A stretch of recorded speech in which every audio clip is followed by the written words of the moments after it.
আসসালামু আলাইকুম। এক মাহমুদুল্লাহ ছাড়া, তৌহিদ হৃদয় ছাড়া আমরা সবাই হিজড়া। কীরকম? বাংলাদেশের প্লেয়াররা খেলতে গেছে, যা দেখাইছে অসাধারণ খেলা দেখাইছে। হিজড়া হইল কিভাবে সেটা বুঝবেন না। 11 জন প্লেয়ারের ভিতরে আমাদের যে কি বলে যে অধিনায়ক সাহেব, আমাদের যে কি বলে যে উইকেট কিপার লিটন দাস, আমাদের যে জাকের আলী, যার মন হৃদয় সব কালা, কালার কারণে তার অন্তরটাও কালা। তো তারা যে খেলতে গেছে, খেলাটা যে খেলাইছে, কি খেলাটা খেলছে, এক মাহমুদুল্লাহর কত করবে করতে করতে তোমাদের কাছে মাহমুদুল্লাহ এখন ভারী মানে কি বলে যে বোঝা হয়ে গেছিল 2023 সালে। সেটা আমরা স্বয়ং চোখে দেখেছি, কতটা নির্মমতার ভিতরে তার দিনকাল গেছে সেটা আমরা দেখেছি। বিসিবি তাকে বারবার বারবার তাকে শুধু হেয় প্রতিপন্ন করছে। আজকে সেই মাহমুদুল্লাহই আশার আলো দেখিয়ে বাংলাদেশকে, যাই হোক, মাহমুদুল্লাহ অনেক চেষ্টা করছে। এই মাহমুদুল্লাহর জন্যই বাংলাদেশের খেলাগুলো মানুষ এরকম দেখে। যাকে অধিনায়ক করে পাঠাইছে সে মিডিয়ার কাছে আসে না, তৌহিদ হৃদয়ে পাঠাইছে প্রতিনিধি হিসাবে। তোমার কি অধিনায়কের যোগ্যতা আছে? তুমি তো হিজড়ার কাতালে নাম লাগাইছো। কেননা তুমি বাংলাদেশের মানুষের আবেগ নিয়ে খেলছো, তুমি বাংলাদেশের মানুষের হৃদয়ে কষ্ট দিছো, তুমি বাংলাদেশের মানুষকে কি বলে যে সব দিক থেকে তুমি বঞ্চিত করছো। এতটা আবেগ আপ্লুত হয়ে আমরা থাকি যে তোমাদের খেলায় 113 রানের খেলাটা তোমরা নিতে পারলা না। তাহলে তোমরা কিসের অধিনায়কত্ব পালন করতেছো? কিসের কি? তাহলে তোমরা হিজড়া না তাই কি? হ্যাঁ, তোমরা ওই ইসে থেকে, টেক্সাস থেকে আর আসার দরকার নাই, বাংলাদেশে আসার দরকার নাই, তোমরা ওই দেশে হিজড়াগিরি করো। আর অস্ট্রেলিয়ার যে আম্পায়ার, সে যে চারটা যে দিল না, মাহমুদুল্লাহর আউট উঠাইলো, এটা বোঝা যায় যে আইসিসির নিয়ন্ত্রণাধীন বড় বড় দেশ তাদের আন্ডারেই থাকে। তা না হলে মাহমুদুল্লাহকে আউট দেওয়ার কোনো প্রশ্নই আসে না ওখানে। তারপরও সে দিছে, দিয়া 4 রান কিন্তু সে মিস করছে।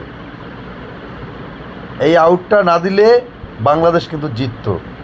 4 রানেই হারছে বাংলাদেশ। এই কষ্টটা, এই ব্যথাটা কোথায় মানুষ রাখবে? রাখার মতো কোনো জায়গা নাই। আমি বুঝতে পারতেছি না যে কেন এই আউটটা দিল। আমাদের ইমিডিয়েটলি প্রয়োজন মেহেদি মিরাজকে জাকের আলীর বদলে ওখানে খেলানো উচিত। কারণ জাকের আলী ওর হৃদয় কালা, ওর অন্তর কালা, ওর সব কালা, ওর দেহ কালা, ওর সব কালা। এই কালার কারণে ও কোন কারণে ও বিপিএলে এক ম্যাচ ভালো খেলে ও দেখা গেছে দলে চান্স পেয়ে গেছে। কেন রে ভাই? এই মেহেদি মিরাজ কি করছে বাংলাদেশ ক্রিকেটের জন্য? প্রত্যেকটা যেখানেই বিপদে পড়ছে দল, মেহেদি মিরাজ এমনও আছে 8 উইকেট পড়ে গেছে, সেখান থেকে বাংলাদেশকে মানে কি বলে যে তরি থেকে একবারে মানে ডুবানো থেকে সে নিয়ে আসছে, দল জিতে নিয়ে আসছে। প্রত্যেকটা খেলায় যদি এরকম পরিস্থিতি হয় যে মানুষের হার্ট নিয়ে, মানুষের হৃদয় নিয়ে, মানুষের অনুশোচনা নিয়ে, মানুষের কি বলে যে সব কিছু নিয়ে তোমরা খেলা শুরু করছো, বাংলাদেশে আমার মনে হয় যে কালকে এমনও হতে পারে খেলা থেকে অনেকের হার্ট স্ট্রোকও হয়েছে, ছোটোখাটো মিনি হার্ট স্ট্রোক।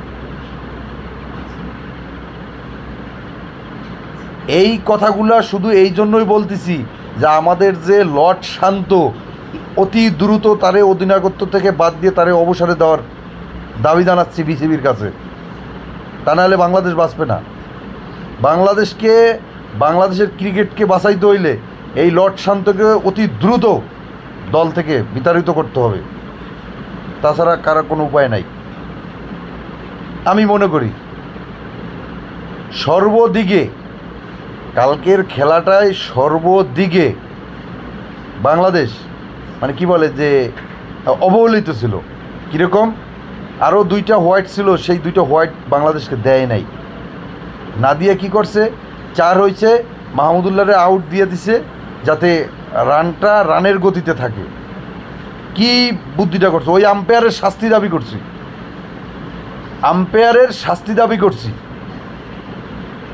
এরকম ভুল সিদ্ধান্ত দিয়ে একটা দলকে এইভাবে হারানো